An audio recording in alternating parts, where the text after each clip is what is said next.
Said, it's alive! Here it comes, walking proof of an amazing new once-a-week shoe shine that lasts 7 days. Yours with new Shinola 7-day polish, paste or liquid. These shoes were shined 7 days ago. They went through crowds, kicked up dust, even got caught in the rain.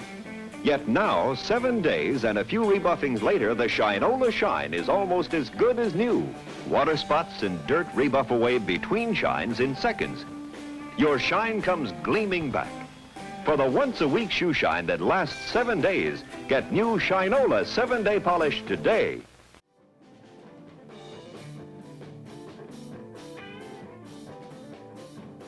An earlier episode of Tales from the IE dealt with the years rock legend Frank Zappa resided in the Inland Empire. From 1960 to 1965, he lived locally, mostly in the cities of Ontario and Cucamonga. This episode will expand on those years, concentrating on his San Bernardino, California performances from the early 1960s to 1980. Zappa's earliest documented San Bernardino, California appearance happened sometime between late 1961 and early 1962 at a nightclub on E Street called Tommy Sandy's Club Sahara. Owned and operated by Tommy Sandy, the club featured a variety of entertainment, such as master hypnotist Baron von Brenner. He was described as the man Adolf Hitler feared. Von Brenner's real name was Wendell J. Brenner. From the late 1950s to the early 1960s, he hosted a horror movie TV show in Reno, Nevada. In the mid-1960s, Sandy claimed that his club brought the first discotheque to San Bernardino, complete with go-go girls. He formed the Tommy Sandy Quartet to back up the dancers. Here's a 1964 photo of Tommy Sandy's wedding to Kathleen Stumpf. She was a hostess at his club. Naturally, the reception was held at the Club Sahara. From November 1961 to August 1962, Zappa was a member of a lounge combo going under the name of Joe Perino and the Mellotones. This photo was taken on the bandstand of the Club Sahara. Left to right are Frank Zappa on guitar, Mike Denary on saxophone, Joe Perino on bass, and Tommy Hernandez on drums. About a block north of the Club Sahara was the first McDonald's drive-in restaurant in the nation. It was owned and operated by founders Richard and Maurice McDonald. In 1955, entrepreneur Ray Kroc became franchise manager of McDonald's. By 1961, Kroc bought the McDonald's name and the company from the brothers for $2.7 million. But Richard and Maurice declined to sell the original stand to Kroc. As a result of their refusal, Kroc forbid Richard and Maurice from using the name McDonald's on their original restaurant. The brothers changed the name of their business to the Big M. One can only speculate if, during a band break, a young Frank Zappa might have traveled the block north to the Big M for a burger, fries, and a shake. This was not a musically challenging time for Zappa. In his 1989 publication, The Real Frank Zappa book, he wrote, "I was working weekends with a four-piece lounge band called Joe Perino and the Mellotones at Tommy Sandy's Club Sahara in San Bernardino. The management allowed us to play one twist number per night. The rest of the night we were supposed to play Happy Birthday, Anniversary Waltz, and On Green Dolphin Street. I wore a white dinner jacket and bow tie and black pants, and sat on a bar stool and played the electric guitar. I got so sick of it that I quit, put the guitar in the case, stuck it behind the sofa, and didn't touch it for 8 months. After those 8 months had passed, Zappa took up the guitar again. In early 1965, he encountered a band performing in Pomona, California, called the Soul Giants. Seen here from left to right in this photo are Ray Collins, lead vocals, Jimmy Carl Black, drums and percussion, and Roy Estrada, bass and backing vocals. It wasn't long until Zappa joined the band, convinced them to play his material, and changed their name to the Mothers. In May 1965, they moved their base of operations to Los Angeles to seek fame and fortune. In March 1966, the band signed with MGM Verve Records and began their recording and touring career. However, the record company made Zappa change the name of the group to the Mothers of Invention. Zappa and his band of mothers returned to the Inland Empire on May 31, 1968. They headlined a concert at the Swing Auditorium in San Bernardino, California. The opening group was LA band Sweetwater. Not much else is known about this concert, as no reviews or recordings have surfaced. I recall hearing an ad for the concert played on San Bernardino AM radio station KMEN. The Mothers' tune Wowie Zowie was played in the background. Wowie zowie, your love's a treat. Wowie zowie, you can't. This was quite possibly the only time Frank Zappa music was heard on the station, with the exception of when they played the single The Big Surfer as performed by KMEN DJ Brian Lord. The 1963 release was written, arranged, and produced by Zappa. It was recorded at PAL Studios in Cucamonga, California. Here comes the big surfer. Man, look at that Woody. That's a sharp Woody. In part 2 of Frank Zappa, the San Bernardino performances, he returns to the IE in 1980 for a repeat performance at the Swing Auditorium.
This segment is called Riffing with Frank Zappa.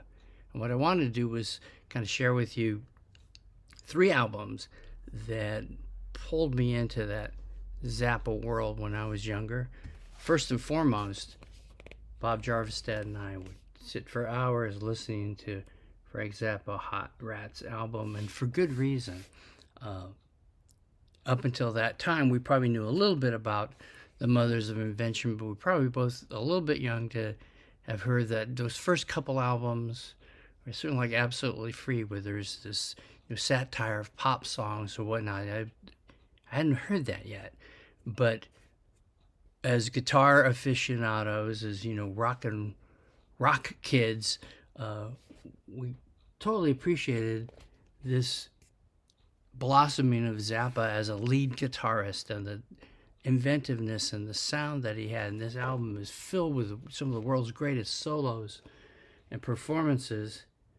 But he also is this composer. One of the things when I opened up the album and I saw that iconic staring picture, I then looked right over to the other side, and here's these pictures of him in the studio. And I started about thinking of him as a composer or someone who'd be in the studio, like Brian Wilson, putting together these sounds and this feeling. And you'd have to look to Peaches and Regalia as a composition that's not your typical rock fare, that has this inventiveness, and it's already like a big band, even though there's been big bands that have, Ed Palermo band that has done these great big band versions of Zappa tunes doesn't have to jump so far, because Zappa already has this big complex sound moving forward.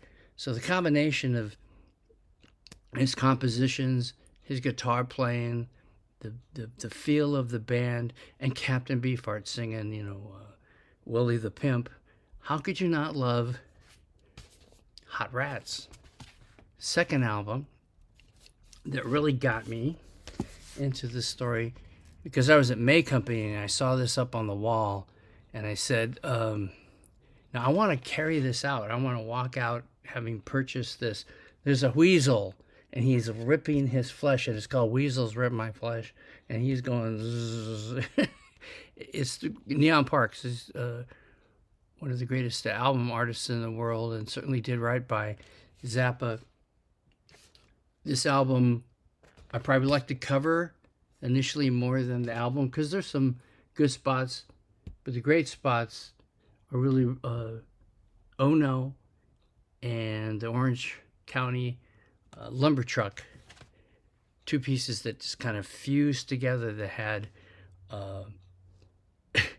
again the send-up of his how he makes fun of the 50s and then moves through to this smooth instrumental music in a way that I'd never heard before. And I loved Ray Collins' vocal, and oh no, I don't believe it. Just how that song, it's angular piece. On one level, it's making kind of fun of maybe a simpler time and a simpler music, but he's messing with the time signatures, and then they flow into this wonderful Orange County Lumber Truck. It's a great 1-2 punch. So I always loved that album for maybe where he was headed with his music. But where did he come from? If you want to know, you got to go to Reuben and the Jets. When I first saw this at Thrifty's, I don't remember if they even had the sticker. I guess they would. This is the original album. It says The Mothers of Invention. And I was already looking at the picture, that cover. I go, this is a crazy cover. I flipped it over and go, wait, this is Frank Zappa, I think. Is he in high school? And then you opened it up, and you go, oh yeah, that's Frank Zappa. This is crazy stuff. And what they do in this album is they go to the music they love. The doo-wop, the 50s Mexican rock bands that were around in my childhood, all around Colton. They sounded a lot like Reuben and the Jets if their songs were just a little weirder. But what's great about this album is that he doesn't get so weird. The songs like Cheap Thrills, that's an obvious joke, but Love of My Life and How Could I Be Such a Fool? I'm Not Satisfied, Later That Night. These are all songs that they play relatively straight with the weirdest drums you ever heard recorded. As a matter of fact, later on, when the album was reissued, it didn't have those original drums or bass, and it lost its flavor. They do have a modern CD release of it. I think it's called Greasy Love Songs or something that pulls back that original sound. But what I had at that time was this vinyl and this music, the music of my cousins. I had cousins who had bands that sounded exactly like this. And I thought, how cool that Frank Zappa comes from the same stuff as my ancestors. So those three albums set me in the right direction.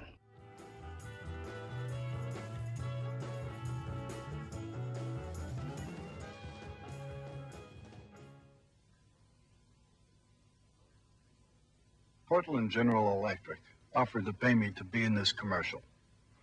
I told them, I refuse to sell your product. They said, great. In fact, I said I would tell people to use less of it. And they said, perfect.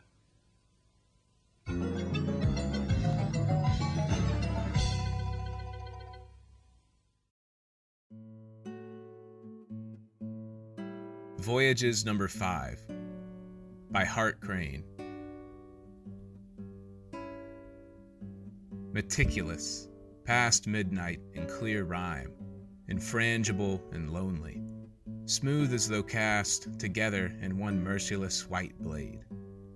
The bay estuaries fleck the hard sky limits, as if too brittle or too clear to touch.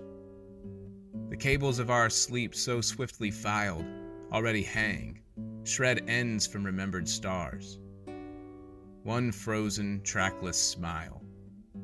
What words can strangle this deaf moonlight? For we are overtaken. Now no cry, no sword can fasten or deflect this tidal wedge. Slow tyranny of moonlight. Moonlight loved and changed.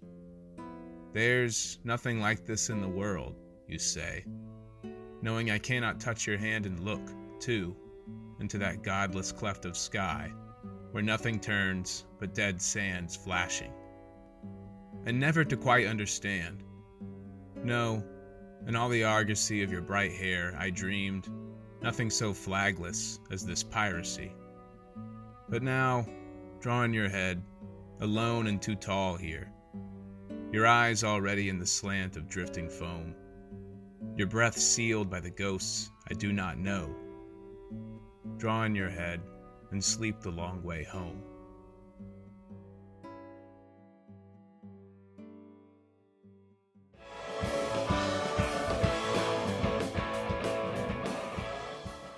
Hi, this is Morris, your Lo-Fi Time Machine tour guide. Today, Chris tells me he has set the time machine for October of 2018. Monks of Doom were on tour that month and visited the former Cha-Cha's in Santa Cruz, known for a long time now as Moe's Alley. It was a Wednesday night, there was video, there was audio, there were monks, there was a big birthday party for one of our good friends, there was a drinking glass solo from another. It was a good time. Versus Montana was the first monk song to appear on vinyl, and it was the first song of that night's concert. It's also a nice intro to this week's Lo-Fi Lounge episode, so welcome. It's a great introduction to the divine madness of the Monks of Doom. So Chris, please push the big Paisley button, and let's go then now. All right, until we're back at this time, I will see you next time, last time. Yeah, look it up, it's true. Later. All right, crazy people.